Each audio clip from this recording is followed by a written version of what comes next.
Well, I want to first thank our awesome TAs, Longsha, Richard, and Stephen for making this class possible. I would not have decided to do this class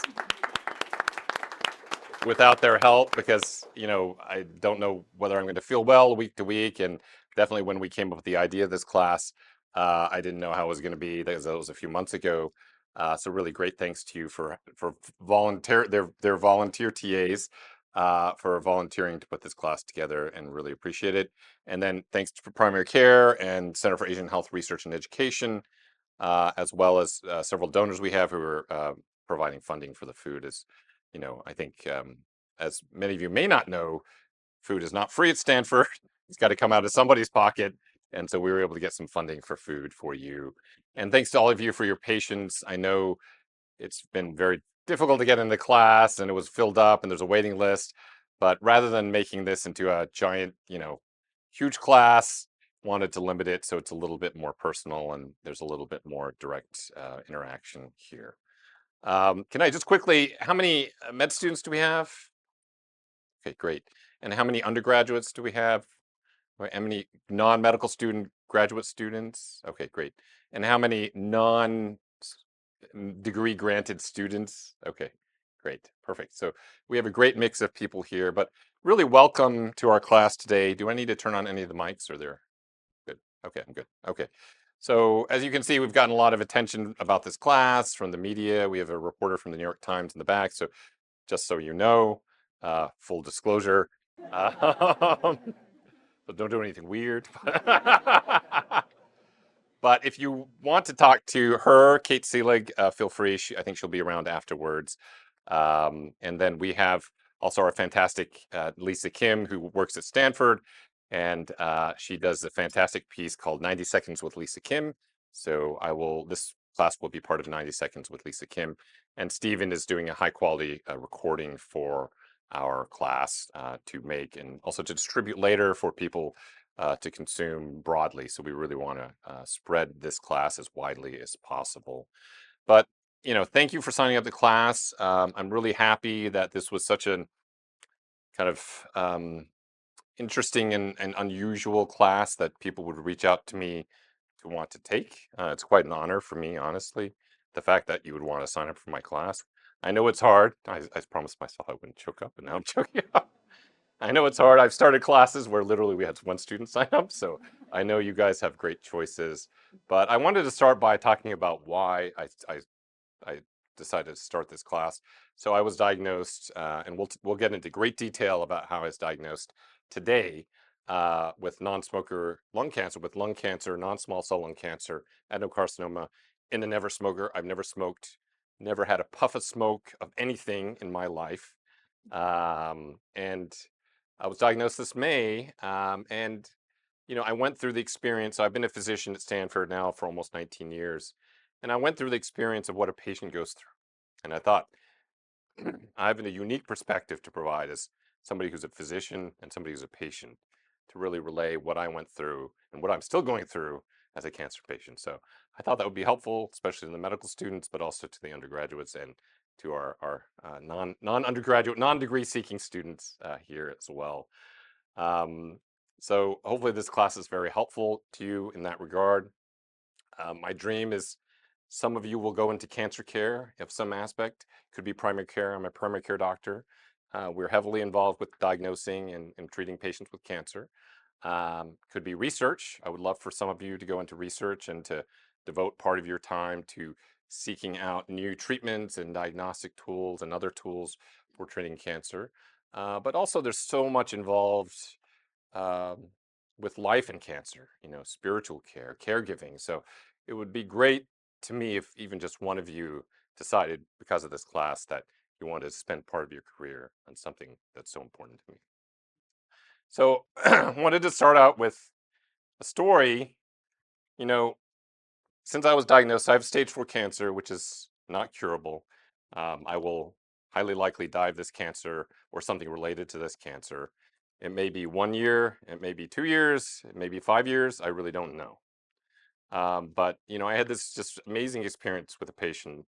This is back in 2013. I have his letter scanned in. We moved so many times recently that I can't find the original, but luckily I have a scan of this letter. And he wrote me this just letter that really encapsulated, you know how you guys all in medical school, doctors all had to write some essay about, you know, why did I why do I want to go to medicine, right? So, I wrote a lot of stuff then and wrote it, but reading this letter really encapsulated why I wanted to go into medicine. So, dearest Dr. Lin, I wanted to thank you so much for taking such good care of me in my old age. You treated me as you would treat your own father, with humor and care and great professional skill. So he wrote this letter to me, and I received this letter 2 weeks after he died. So I'd worked with this patient for several years, and nice gentleman would always come in clothes immaculately ironed, tie, hair, no hair out of place, and he had chronic kidney disease, and he had not wanted dialysis for many years, and his family was not ready to let him go as his kidney disease progressed. And you know, I talked with the family, talked with him. As time got close, the family really wasn't ready to let him go, and they convinced him, and I was involved in the conversation. They convinced him to go on dialysis. He had a really tough time with dialysis, was hospitalized a couple of times, and met with the family, and we decided to withdraw dialysis, which meant he would die. And so, he spent time writing a letter for me during his last hours of life, last days of life. So that really impacted me a lot. And so, in a way, this class is part of my letter, part of what I'm doing to give back to my community as I go through this. So, really, thank you for coming, and really appreciate your attendance today. I knew I was like, I'm not gonna choke up. I told Jackie the other day, I'm like, I'm not gonna choke up, and look, I've choked up several times. Yeah. But a couple of things, in addition to the class, we also have a special session November 16th on cancer storytelling. So that'll be a Saturday session at the Health Library. I hope as many of you as possible can attend. That will be around, we'll have a keynote speaker, Brian Fees, who wrote a graphic novel called Mom's Cancer. And Mom's Cancer is about his experience taking care of his mom, who also had lung cancer. And we'll have a great session from Lauren Toomer, who I think most of you know, who is an amazing artist talking about how to draw the skeleton and animate the skeleton for graphic medicine, as well as somebody thoughtfully left a Kleenex box up here, though, as well as we'll have letter writing, lasting letters with Frisch Brandt. So we'll have a session, and then we're trying to get a panel, a group of patients and caregivers to tell their story as well during the session. So I hope you can make it November 16th, 12 to 4. There will be food as well. And I know that's a big appeal. That's one thing I learned when I had one student sign up for the class.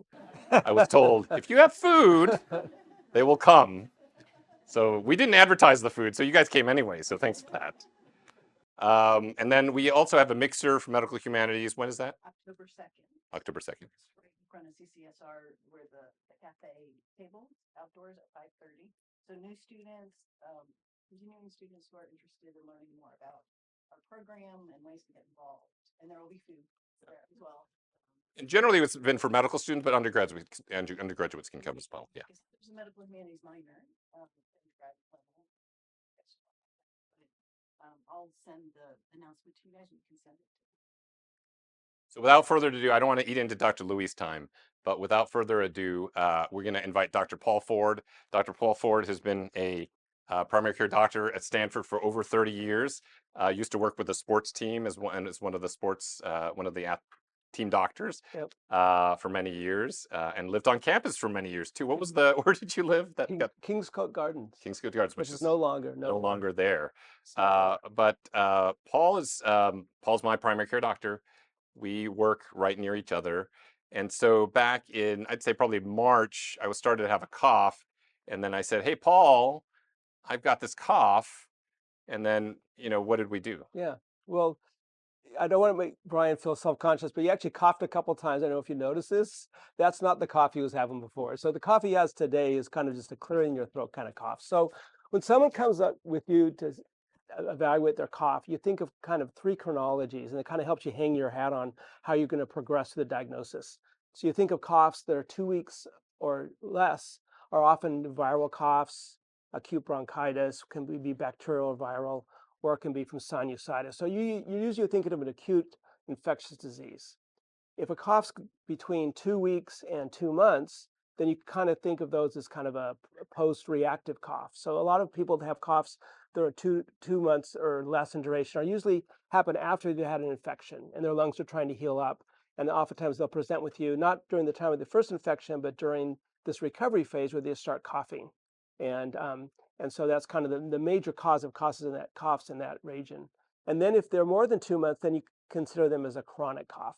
A chronic cough can have a lot of variety of causes, both respiratory tract causes, both your respiratory tract, remember, goes from your sinus area all the way down to your lungs. So anything going on in your sinuses, sinus infections, allergies can cause a chronic cough. Also, your GI system can cause a chronic cough. So heartburn, where you get acid from your stomach, can go up into your esophagus and tickle your cough receptors in the back of your throat and cause a chronic cough.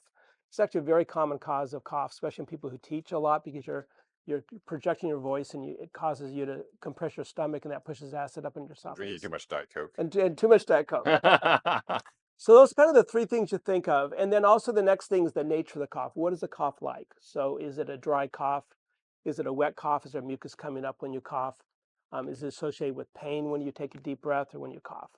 So in Brian's case, this was someone who I work with every day. Um, So was I annoying you with my cough, well, Bill? so I got to know when Bryant was in clinic because I could hear his cough down the hallway. I would know it was Bryant in clinic. So it was kind of a clearing your throat kind of what I would say is kind of an upper cough. It never sounded like a deep cough that's deeper in sound.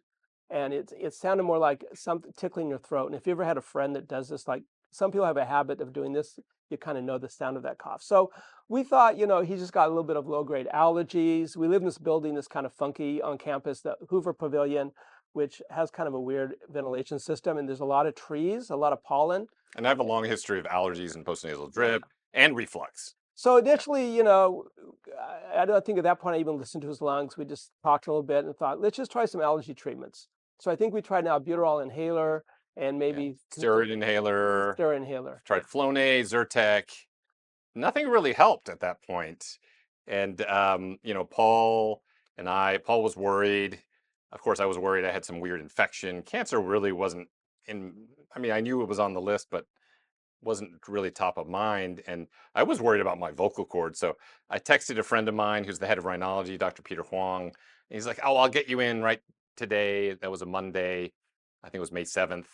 And then Paul ordered me a chest x-ray that time. Right. But before that, I'd noticed that Bryant's cough had changed and actually listened to, again, this is also an example of, as a physician, how bad of a patient you can be. And I don't want to get out Bryant's case because I'm the same way, but doctors often won't present to their doctors for an appointment, or they'll curbside their friends to see, what's going on. In this case, So convenient. He's right, like standing next to me every day. So but he was, but in this case, I had been his designated physician, and so, he consulted me. But the thing that had changed was when he finally presented in May. Number one, he'd been going on now for 2 months, so this was way past the acute phase of a cough, and it had been going on more than 2 months. So it couldn't have probably be a post-reactive cough. And just not to give his whole history, but he had COVID a couple of years ago, twice in the fall, October 23 and October 22. So it wasn't like a post-COVID cough. So anyway, I decided to do a lung exam, and his lung exam was unusual because he had some very high-pitched kind of wheezing sound in his upper airway fields, which were kind of unusual. And the rest of his lungs were completely clear.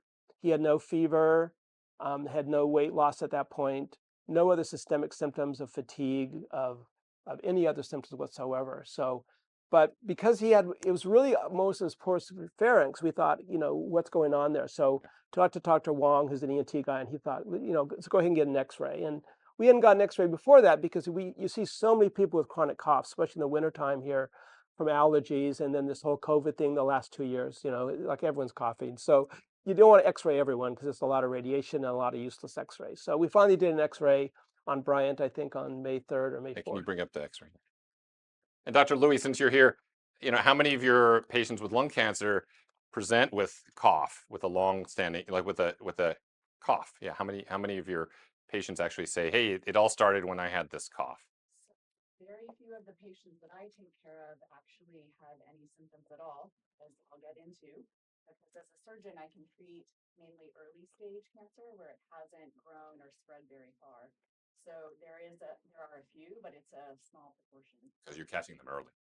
Great. X-ray.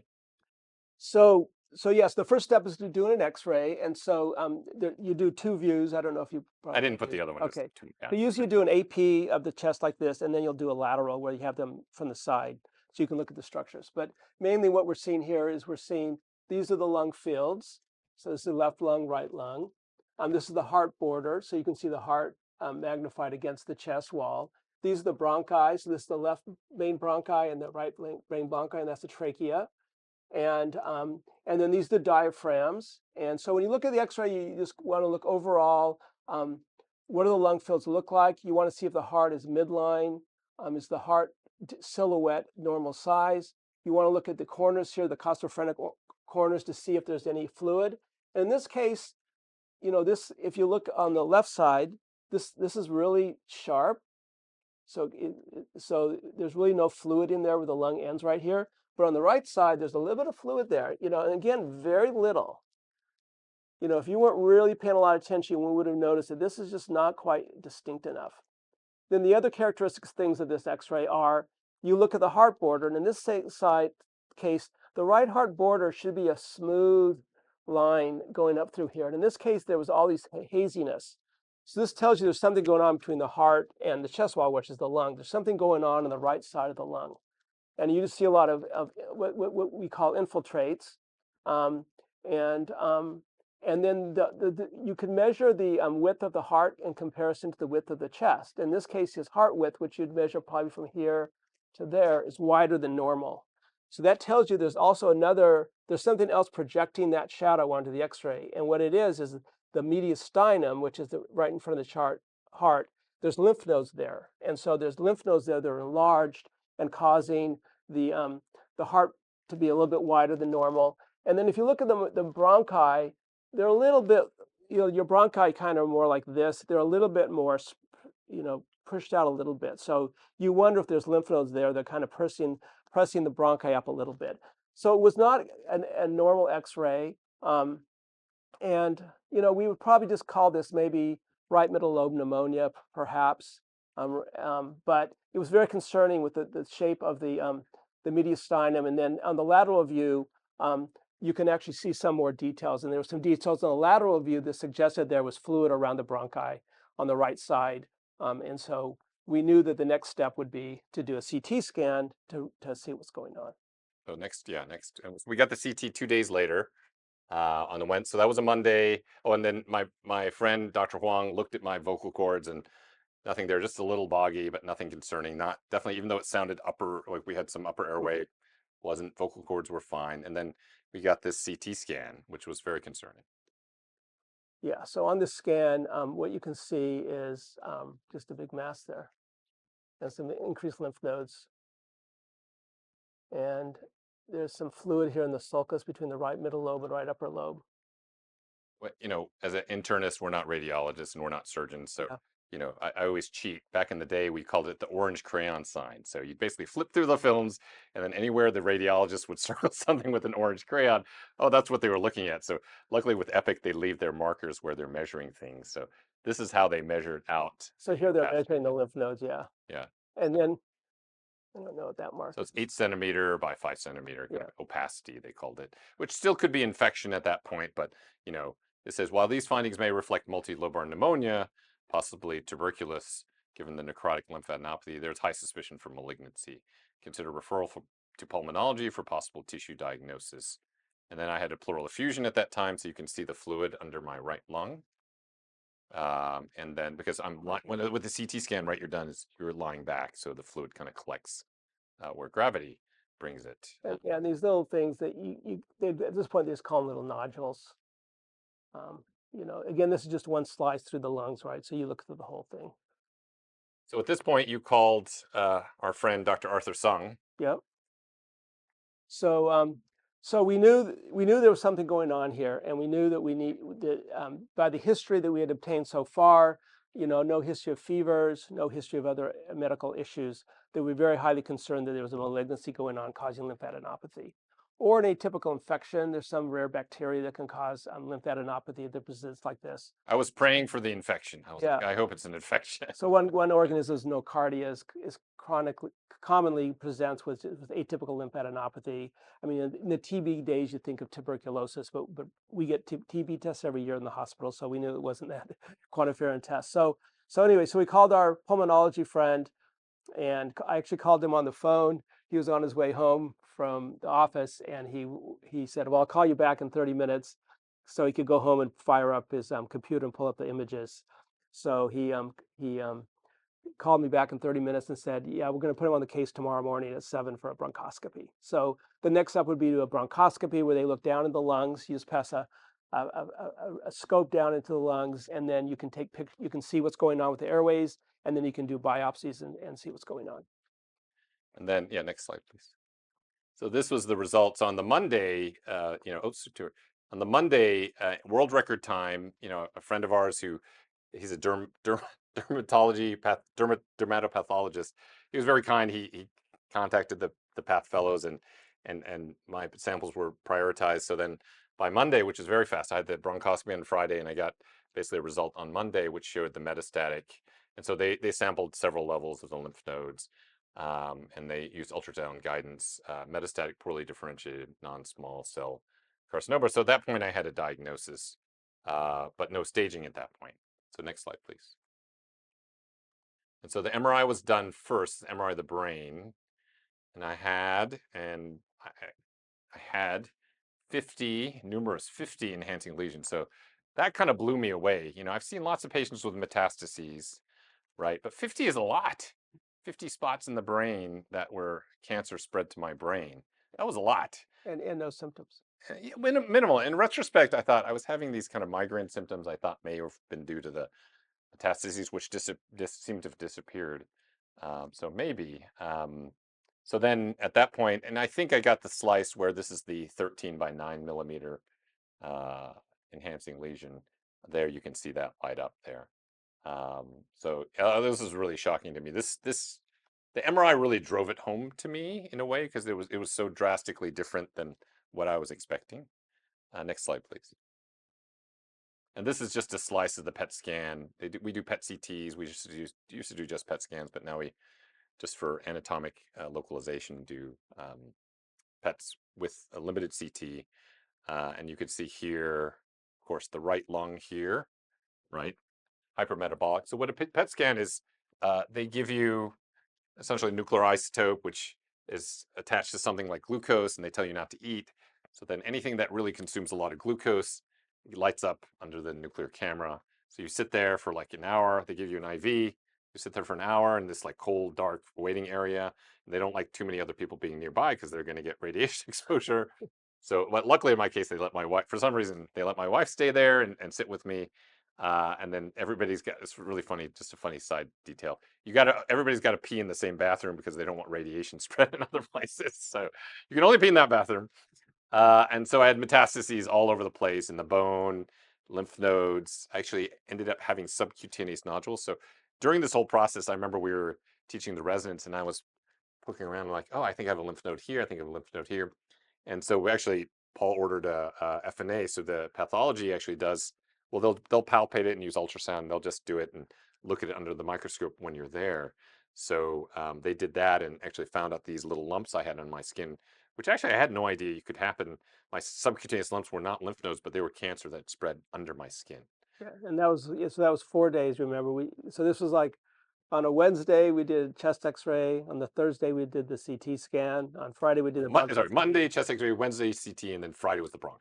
Yeah. And then over the weekend, by Wednesday the next week, he started having lumps under his skin, and so this was done. I don't know what day that was done. Yeah, May 17th. Yeah. May 17th. Yeah. So that was later. PET scans take a little longer. Yeah, it's a little hard to get PET scans. I went through we'll save this for another session about healthcare access. But it's hard to get anywhere, so you have to constantly check and reschedule and reschedule. So you have to definitely be your own advocate for scheduling. But you can see the other things here, right? many areas of potential metastases and bony and metastases. And by then I was feeling different areas of pain in my spine and ribs. So I thought that was from the coughing, but probably from the metastatic disease. Next slide, please. So at this point, I have stage 4 cancer, right? So cancer, and I think Dr. Lui maybe talk a little bit about staging. Okay, great. So I had stage 4 cancer at that point. And then the last test that came out, which really set me up for a treatment plan, was this EGFR mutation. So this is a epidermal growth factor mutation, which is a tumor mutation, not a germline. It's not inherited, which is very common among Asians. So a little bit of backstory I didn't mention earlier. I'm one of the co-founders of the Center for Asian Health. We founded this, I guess, really 6 years ago, but we started the process 7 years ago. And on our first kickoff day, one of the talks was about how lung cancer in never smokers, it's really prevalent and highly prevalent among Asian women. Of course, I'm an Asian man, but also Asians generally have 50% have this mutation in their tumor, as opposed to non-Hispanic whites, where it's less than 20% have this EGFR mutation. So ironically, I'd spent 6 years leading an organization, almost 7 years, leading an organization where one of our priority areas among, many other areas that impact Asians differently is lung cancer in non-smokers. Ironically, I became the poster child for a disease that our center was trying to support. And we actually had just designated kind of a moonshot effort the prior year to raise money and resources for never smoker lung cancer. And that's how I met actually Dr. Lui first. So with that, I'll hand it over to Dr. Lui. Sorry. Yeah. we're I will time. say one more thing. I Oh, think sorry. just the rapidity, this was really driven by the rapidity of the disease. So he went from no systemic symptoms except for cough over 5 days to start having palpable nodules, a low-grade headache, and pretty worrisome screening exams. So this was a very rapidly progressing cancer. And this may not be a point for this, but the other thing that we were trying to battle was the system of getting things approved. And maybe you can talk about that in another Well, slide. yeah, I think we'll do that in the access session. Okay. Yeah. So do you that guys in will the hear about the issues of that. Yeah. So great. So we'll hear from Dr. Lui. Thank you. Thanks for coming. Dr. Lui. Oh, Dr. Lui, can you Here. give you just for the recording, otherwise for the class recording.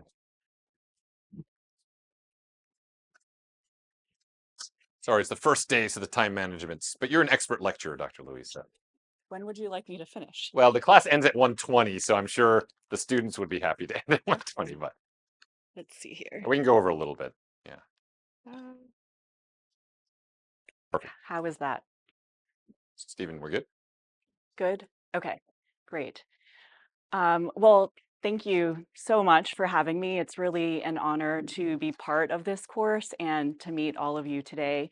Natalie Lui, I'm one of the thoracic surgeons at Stanford. I also run our lung cancer screening clinic, and I'm one of the associate medical directors of the Stanford Cancer Center. So I'll talk a little bit of the background about lung cancer staging and screening.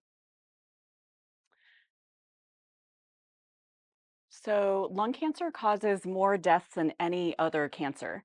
If you look at the causes of death overall, cancer is about a fifth, and lung cancer is about a fifth of cancer deaths.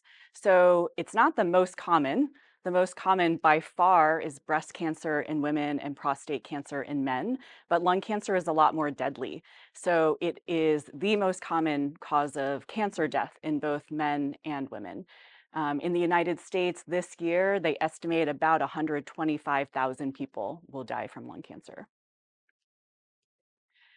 And Dr. Lin has mentioned staging. So anytime we diagnose cancer, any type of cancer, one of the first steps is called staging, and it's a way that physicians will classify the cancer based on how big the tumor is or where it has spread.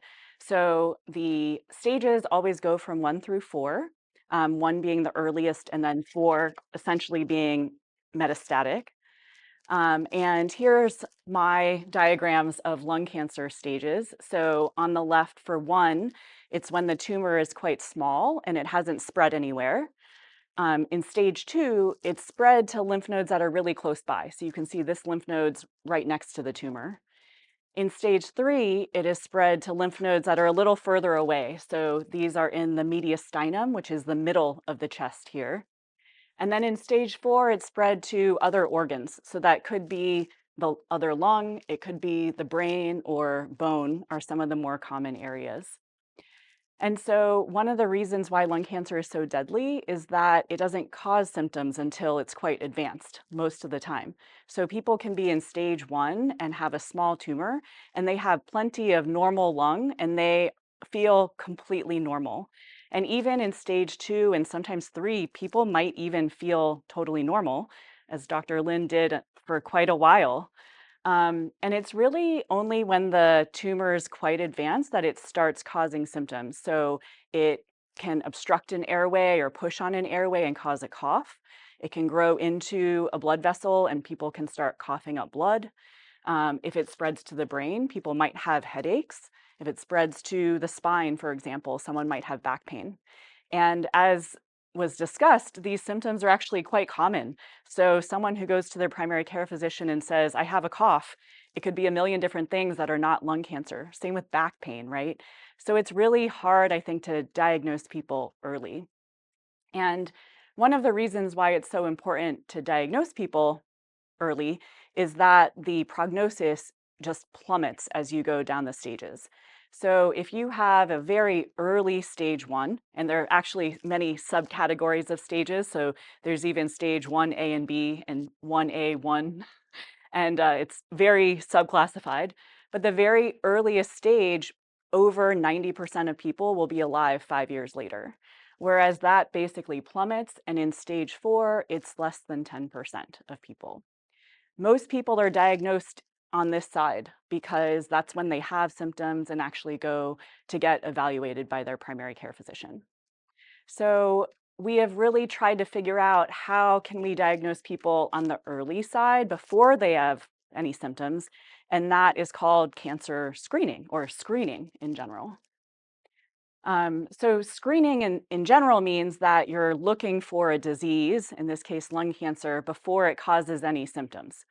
And so you are essentially performing a test on a healthy person.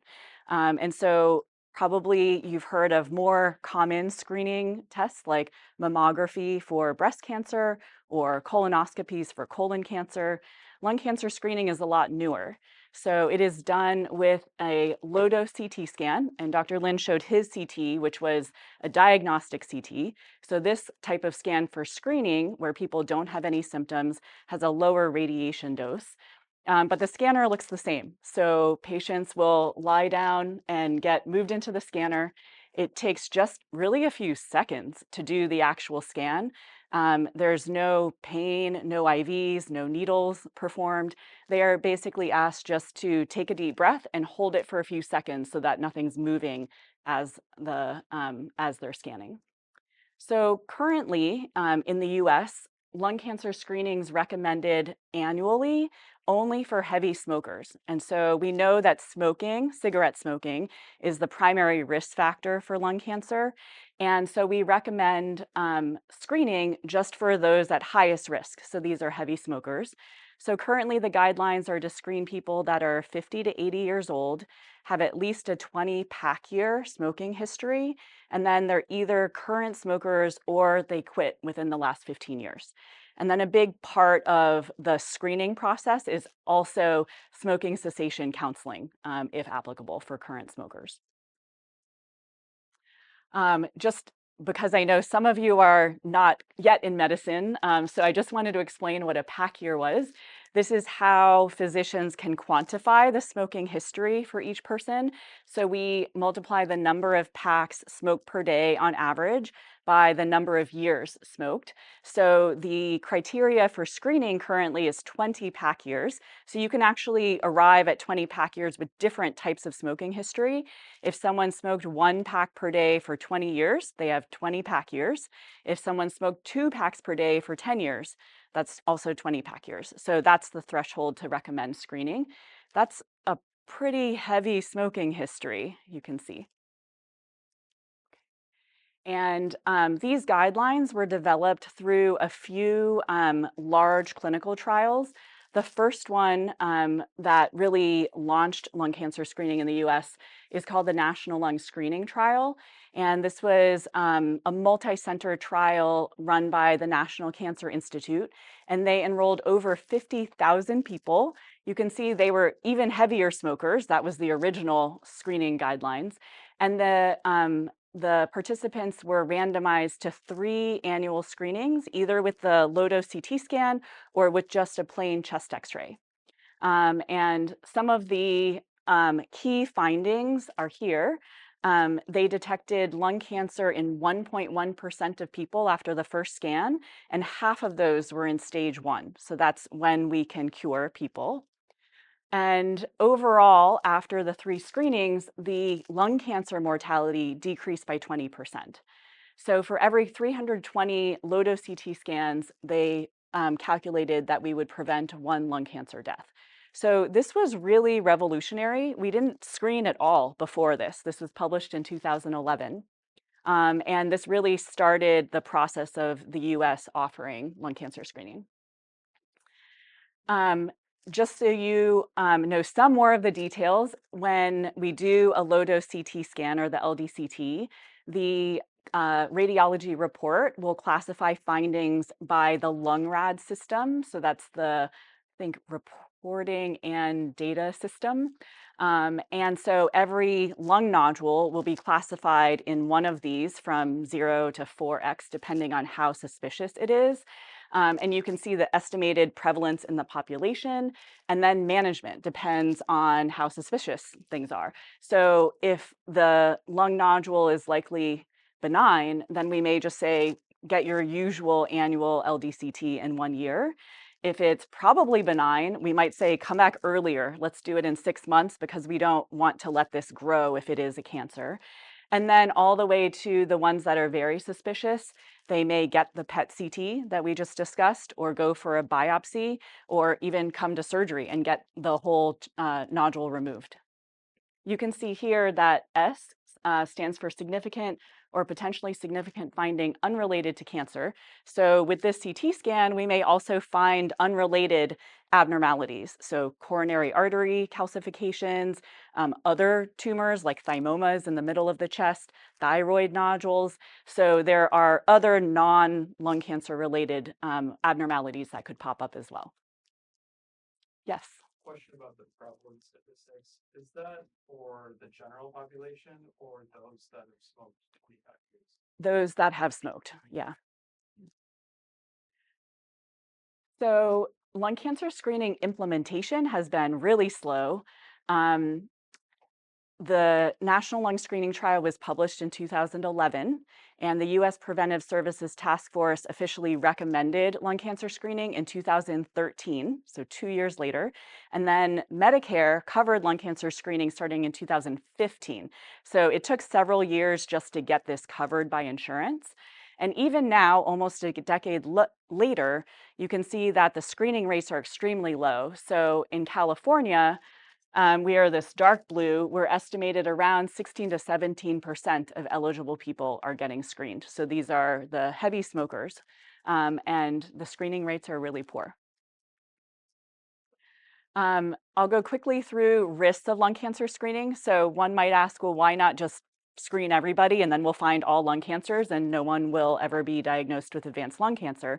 But there are risks to the screening test: radiation exposure, false positives, meaning finding a lung nodule that's initially suspicious and might lead to other scans or tests or biopsies or procedures, even surgery, and then end up being benign. Overdiagnosis, so I think that's more rare in lung cancer, but it's possible that we find a nodule that is very slowly growing. So it wouldn't have hurt the person anyway, but because we found it, we treated it. Incidental findings, so other findings that lead to tests that end up being benign potentially. The cost of the scan, both to the person and then us as a healthcare system. And then overriding, I think, all of this is anxiety of fear of the scan, fear of lung cancer, fear of knowing that you have lung nodules, even if your doctor tells you they're probably benign. That can cause a lot of anxiety. Dr. Lin, I don't know if you want me to go into this. I know it's close to the end, so if you No, want no, to no, do, please. No, actually, I really want you to go into this. I okay, really want you all right. So because it relates to me. yes, yes. Um, so we are understanding over the last many years that lung cancer in Asian people is different. And so that's one reason why CARE, the Center for Asian Health Research and Education, wanted to focus on lung cancer in never smokers. So we know that Asian people are more likely to get a type of lung cancer called adenocarcinoma. They're more likely to have EGFR mutations, as Dr. Lin has. They're more likely to be never smokers. So in the US, about 20% of people diagnosed with lung cancer never smoked. But in Asian populations and Asian American populations, that could be really up to 80% in some racial and ethnic groups. And then finally, they could be ground glass nodules as well. So this is one small study that shows a little bit of the trends. This was a study out of Florida. So the numbers are small, but I think the trends are very clear. You can see that these are people diagnosed with lung cancer, and then the proportion or the percentage of never smokers in that group. And so you can see that women are in red here, and compared to the Caucasian group all the way to the left, every Asian group has a much higher percentage of never smokers, all the way up above 80% in the Chinese group. And this is also reflected in the men as well in gray, but not to such a big extent. So a lot of people have been trying to figure out why there's this big difference. And some of the things, might make sense in terms of Asian culture, but it's very hard to parse out all of these really personal details and risk factors that people have. So it's probably multifactorial. We know that genetics must play some role in it. We know that people with a family history of lung cancer are more likely to have lung cancer, but there's no gene to test now.